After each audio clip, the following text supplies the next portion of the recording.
319명 확진. 전체 교인 4,066명 중 2천여 명 검사가 됐는데 누적 확진자 수가 319명, 16%. 교인과 방문자 등 1,045명에 대해서 현재 소재 파악이 안 되고 있다는 거예요. 자, 이 지도를 한번 보시면요. 인천에 13명, 서울에 209명, 경기에 85, 충남, 대전, 대구, 경북, 강원, 많은 곳으로 지금 거의 뭐 전국 각지로 퍼져나갔는데, 김 교수님. 네. 야, 이게 좀 위험한 거예요. 특히 청정 지역이었던 울릉도에도 사랑의 제일교회에 다녀갔던, 분들이 울릉도를 방문해서 지금 울릉도도 뒤집혔다고 하고요.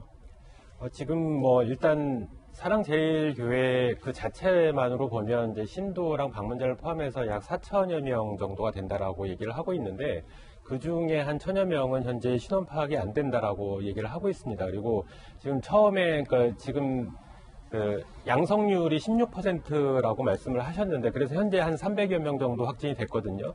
근데 실제로 이제 신도나 방문자 수 종합적으로 판단을 했을 때는 아마 그 산술적으로만 보면은 600여 명 정도가 확진이 될 걸로 예상을 하고 있는데 예. 더 문제가 되고 있는 부분이 그 신도나 방문자들의 구성원입니다. 이제 50% 정도는 수도권에 거주를 하고요.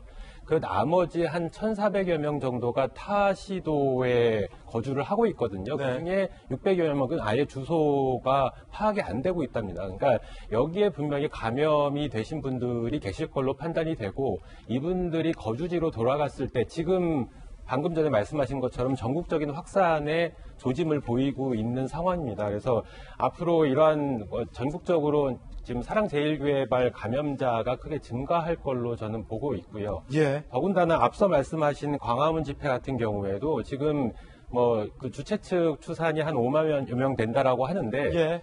문제는 이 야외라고 하더라도요. 이게 거리두기가 안 되고 마스크를 잘 안 쓰게 되면 감염 가능성이 충분히 있습니다. 그리고 날씨가 굉장히 더웠기 때문에 마스크를 지속적으로 착용을 안 하고 이따금씩 계속 제대로 착용 안 하는 경우가 발생을 했을 걸로 추정을 하고 있거든요. 이런 상황에서는 야외라도 거리두기가 안 되고 그러면 충분히 감염성이 있고 이분들이 주변 뭐 식당이라든가 카페라든가 이런 데에 방문을 하셔서 분명히 마스크를 벗고 음식물을 섭취하거나 차를 마시는 행위들이 있었을 걸로 보고 있습니다. 그래서 요 여파는 며칠이 지난 후에 나올 가능성이 굉장히 높다. 그래서 수도권에서도 지금 사랑제일교회발 또는 광화문 집회발 어떤 감염 확산이 크게 증가할 걸로 보고 있는데 특히 광화문 집회 같은 경우에는 향후에 소재 파악이 전혀 안 됩니다. 그러니까 어떤 사람이 감염이 됐을 때 이게 광화문 집회에 참석을 해서 그런 건지 아닌 건지 아니면 그 여파로 N차 감염에 의한 건지 알 수가 없습니다. 그래서 굉장히 무서운 상황이 발생할 수가 있는 거고요.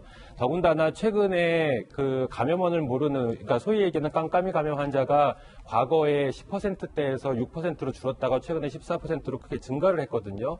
더 이런 깜깜이 환자의 비율이 크게 증가할 가능성이 굉장히 높다 이렇게 보고 있습니다. 예, 지금 광화문 집회나 사랑의 제일교회를 주변으로 우리 국민들의 그분들의 건강도 지금 걱정이 되기 때문에 김 교수님께서 이제 우려 섞인 말씀을 해주시고 계신 건데 질병관리본부에서는 현재 상황이 지난 대구 경북 때보다 더 심각할 수 있다라고 경고했습니다. 들어보시죠.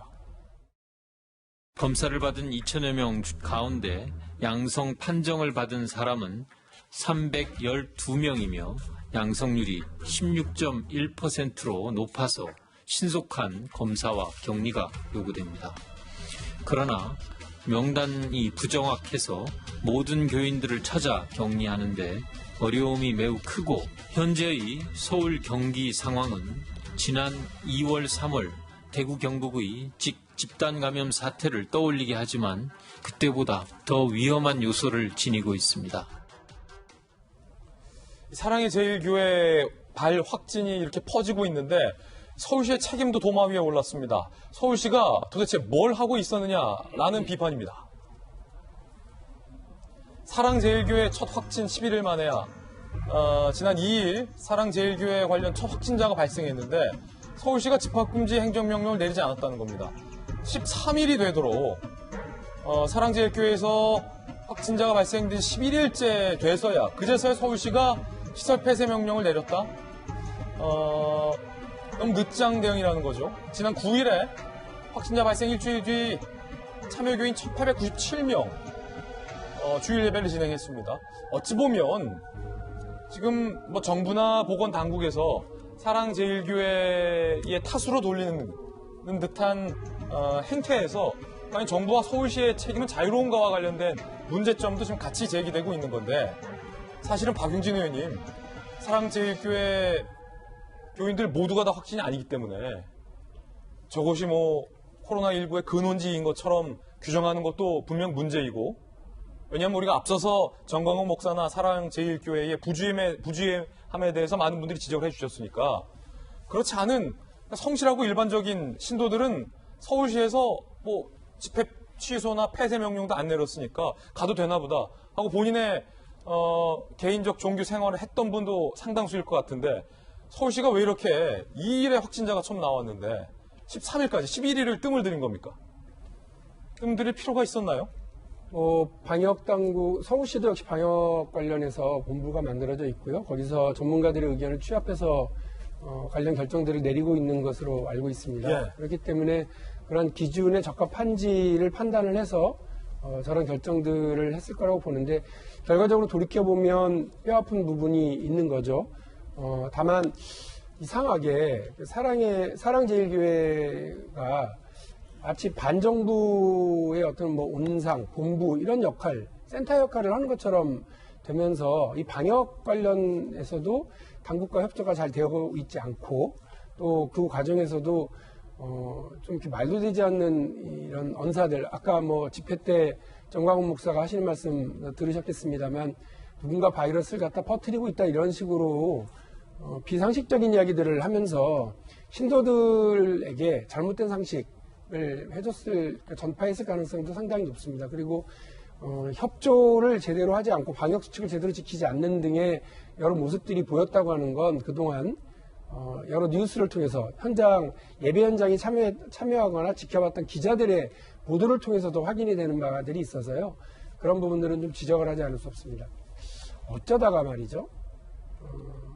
사랑을 이야기하고, 또 용서를 이야기하고, 화해를 이야기하고, 통합을 얘기해야 할 성직자가 반정부 선동을 일삼고 또 이 방역 전선을 뒤흔드는 일에 나서게 됐는지 참 안타깝고, 그로 인해서 이렇게 무차별한 시민들의 건강 위협 이런 것들이 생겨나는 것에 대해서도 안타까운 말씀을 하지 않을 수 없습니다. 왜 이 사랑제일교회 상황이 지난번 대구 신천지 발보다 더 위험하느냐면, 그때 여러분 다 들으셨겠습니다. 신천지 교인들의 대부분이 상당히 젊었습니다. 그리고 되게 이 명부가 명확하게 좀 짜여 있어서요. 어떻게 보면 수도권에서 이 사랑제일교회 사태 이전에 번지고 있었던 소규모 감염보다 전문가들은 오히려 안전한 상황이었던 것으로, 충분히 격리와 통제가 가능한 상황이었던 것으로 이야기를 합니다. 그런데 사랑제일교회발 교인들이 연령이 좀 높은 분들도 상당히 많이 계시더라고요. 예. 그분들의 경우에 상당히 똑같은 바이러스에 노출이 되더라도 더 큰 고통과 더 큰 위험에 노출되고 있다라고 하는 건 다들 알고 계실 건데, 문제는 이제 이렇게 집회를 통해서 일파만파 지금 무차별적으로 지금 퍼져나가고 있어서요. 오늘 저희도 국회에서 원래 의원총회가 예정돼 있었거든요. 취소됐습니다. 국회의원들 모이는 것도 하지 말아라. 왜냐하면 국회의원들 모이면 170여 명 국회 민주당 의원들만 모이는 게 아니고요. 보좌진들 모이죠. 예. 취재진들 모이죠. 그래서 꽉꽉 들어찹니다. 3-4배죠, 보통 인원이. 네, 그렇습니다. 그렇기 때문에 어떤 일이 벌어질지 모르기 때문에 지금은 정은경 본부장이 이야기한 것처럼 언제 어디서 어떻게 걸려도 하나도 이상할 게 없는 그런 상황이기 때문에 국민 여러분들께서 정말 재차 3차 이렇게 주의하시고 조심하셔야 될 상황인 것 같고요. 국민들이 이렇게 어려움에 빠뜨려 놓고 저렇게 큰 소리치고 너무 여유 자작한 모습 보이시는 것도 되게 죄송스럽게 생각하셔야 될 것 같습니다. 예. 이만희 교주가요.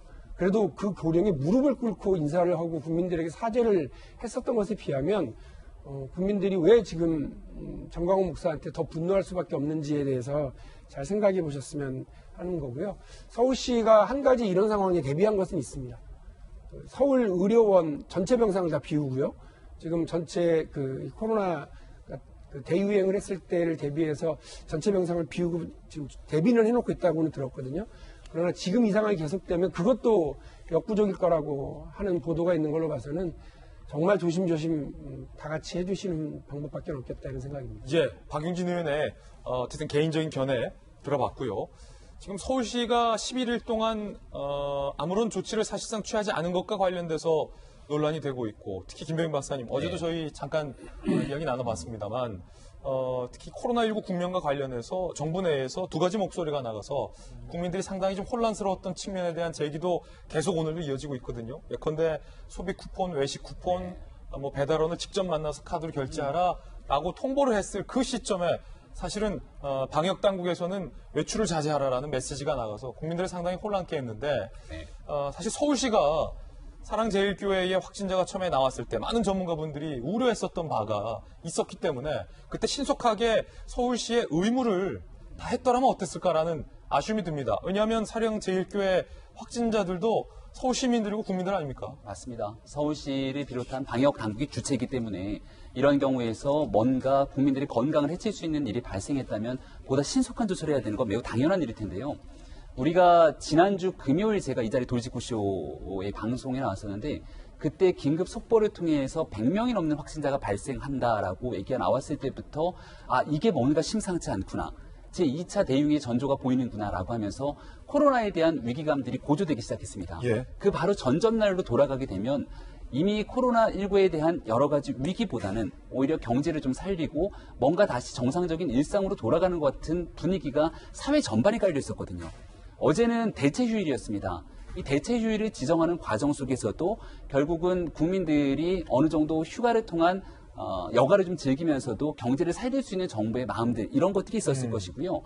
결국은 앞서 얘기했던 외식 쿠폰 등 소비 진작을 통해서 사람들 간의 격리보다는 조금 더 경제가 살아났으면 좋겠다라고 하는 정부의 마음들이 들어가 있을 거라 생각합니다. 특히 문재인 대통령은 얼마 전에 OECD 국가에서의 경제 성장률이 대한민국이 이제 기적적으로 어느 정도를 방어했다는 듯한 이 경제의 방점을 찍은 얘기들을 하게 되는데요. 많은 전문가들이 이미 가을 정도가 되게 되면 2차 대유행이 시작될 수 있고, 그 2차 대유행이 시작되고 나면 훨씬 더 심각한 국민의 생명에 대해서 위험을 이미 경고한 바가 있습니다. 이 정도의 상황에서 만약에 지금 우려를 제기하고 있는 만큼 대유행이 훨씬 더 심각하게 퍼져나가면 이미 경제가 마비될 정도의 격리 현상들은 더 심화될 것이고, 우리 대한민국에 있는 정부의 재정들은 이미 코로나에 대한 전반기 때 상당 부분 집행이 된 터라 그 위에 어떤 방식으로 대처해야 될지에 대한 걱정과 고민이 큽니다. 이 정도 상황이라면 이제는 과거에 대한 누구의 탓으로 일관하기보다는 앞으로 진행될 수 있는 이 코로나 위기 속에서 정부와 정치권이 같이 협력해서 어떤 방식으로 국민의 생명과 안전을 지킬 건지 모든 것들을 다 여기 집중해야 될 때가 아닌가 싶습니다. 오늘 한국일보는 정부의 조급함이 화를 키웠다라고 지적을 하고 있는데요. 정은경 질병관리본부장은 이렇게 얘기하고 있습니다. 이제 코로나19는 지금부터는 언제 어디서든 누구라도 감염 노출될 위험이 있다. 이게 정말 무서운 말입니다. 들어보시죠. 코로나19 유행이 무서운 속도로 전국적으로 확산하고 있습니다. 우리가 일상에서 매일 접하는 식당, 카페, 주점, 시장 등 어디서든 누구라도 코로나 감염에 노출될 위험이 매우 커진 상황입니다. 지금 바로 유행 상황을 통제하지 않으면 기하급수적으로 걷잡을 수 없이 확진자가 증가하여 의료 시스템의 붕괴, 막대한 경제적인 피해로 이어질 수 있는 위기 상황입니다. 기본적인 방역 수칙을 매 순간 실천하는 것이 최상의 해결책입니다. 정은경 본부장의 말이 정말이지 가슴에 와닿습니다. 언제 어디서 누구라도 걸릴 수 있는 환경이 됐다라는 겁니다. 이제 정은경 본부장의 이 당부를 우리 국민들도 새겨들어야 될 것은 분명하고, 우리 정부도 제발 좀 정은경 본부장의 이야기를 깊이 새겨들어야 될 것 같습니다.